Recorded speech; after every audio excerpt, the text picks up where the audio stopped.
السلام عليكم. يعني العصابات الجزائرية المسلحة هذه المسمية زورا يعني بالجيش الشعبي الجزائري، عصابات شنقريحة وناصر الجن والدمى متاعهم، تبون وعطاف. يعني حاشاكم سامحوني في الكلمة، نتنوها معناها نتنوها مع الناس الكل، ونتنوها مع كل شعوب المنطقة وكل حكومات المنطقة من جمهوريات وممالك. يعني نتنوها، ما خلوا حتى شيء. يعني حتى حلفائهم الروس دخلوا معاهم في مشاكل وتخلوا عليهم. الاتراك هما كانوا مرت الاتراك كما قيس سعيد، يعني مرت العسكر العصابات هذه الجزائريه، هما زاد مرت اردوغان والاتراك. نتنوا معاهم ومشاو الاتراك يعني مع المغاربه، مشاو الصف المغاربه، وما بقى لهم حتى شيء. ما بقى لهم حتى شيء. يعني ليبيا، النيجر، مالي، موريتانيا، المغرب، مع حفتر، مع دبيبه، مع الناس الكل بقى لهم كان الكلب الخائن هذايا المقيم العام قيس سعيد. يعني علاش جاء مثلا عطاف؟ دولة في عزلة، هي دولة في عزلة، ما بقى لها حتى شيء.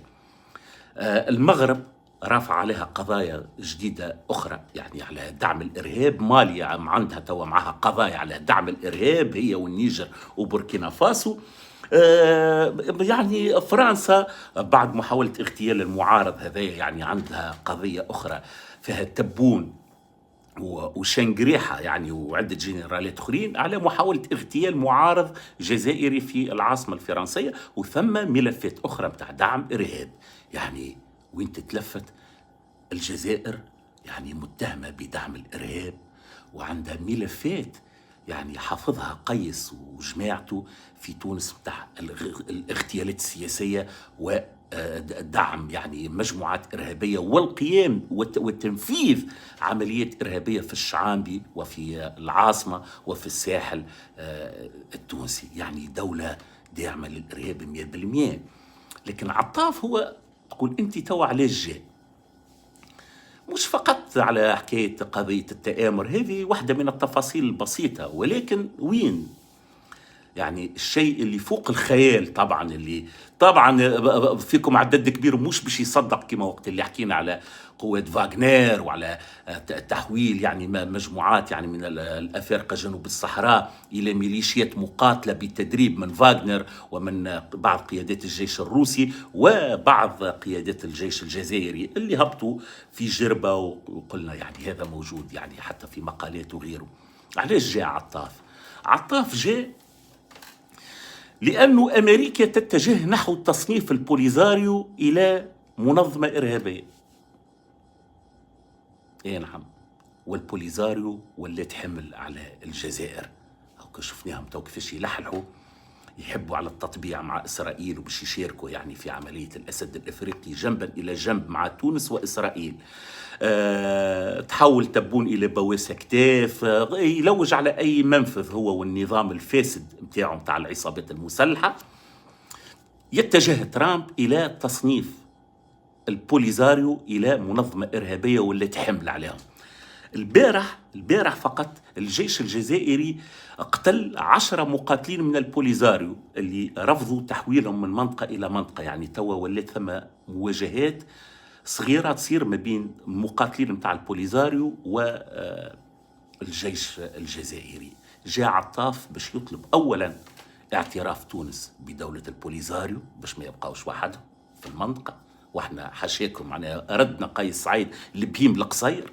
وثانيا استقبال آلاف وآلاف المقاتلين من جبهة البوليزاريو على الأراضي التونسية وإعطائهم الإقامة. طبعا الحكاية هذه ما بدأتش تو، في 3 أشهر،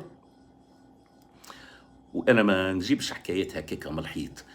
في 3 أشهر تعطات أكثر من 2800 بطاقة إقامة لمواطن جزائري.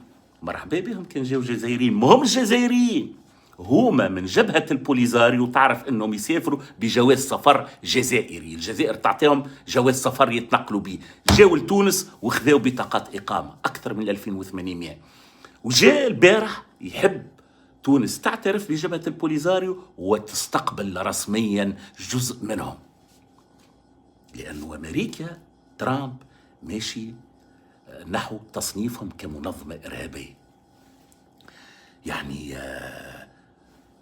أكثر من هكا تآمر، يعني النظام الفاسد هذايا تآمر على تونس بدعمه للإرهاب والقيام وتنفيذ عمليات إرهابية، اغتيالات سياسية، ضرب الاقتصاد الوطني، نهب الثروة المائية متاعنا، استولوا حتى على التراث والثقافة متاعنا. يعني يلزم مئات ومئات الساعات من الحديث ومن التسجيلات باش نجموا نتكلموا على جزء من المؤامرة هذه.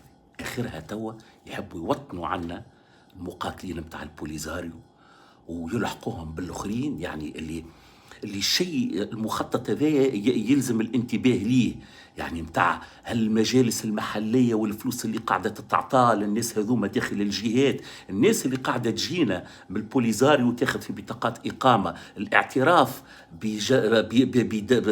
بدوله البوليزاريو.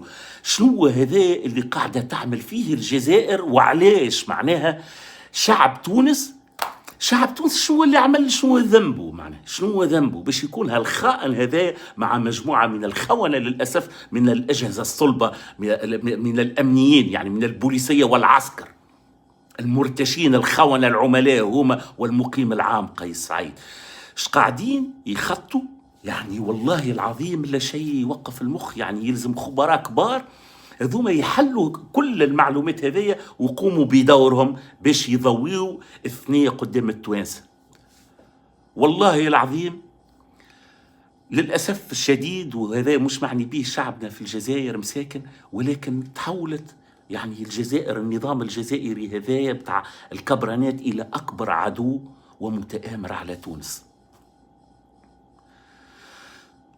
على كل حال نوعدكم باش نرجعوا بأكثر تفاصيل، ولكن ردوا بالكم تتخيلوا انه احنا فرحانين بالشيء هذايا على خاطرنا معترضين على حكم قيس سعيد، لا، ولكن اليوم مستقبل تونس ولا في الميزان اكثر من اي وقت مضى. من فضلكم خلينا يد واحده، فمشي من نجموا نمنعوا اللي نمنعوا حتى ربي يرفع علينا هالبلوى. والسلام عليكم.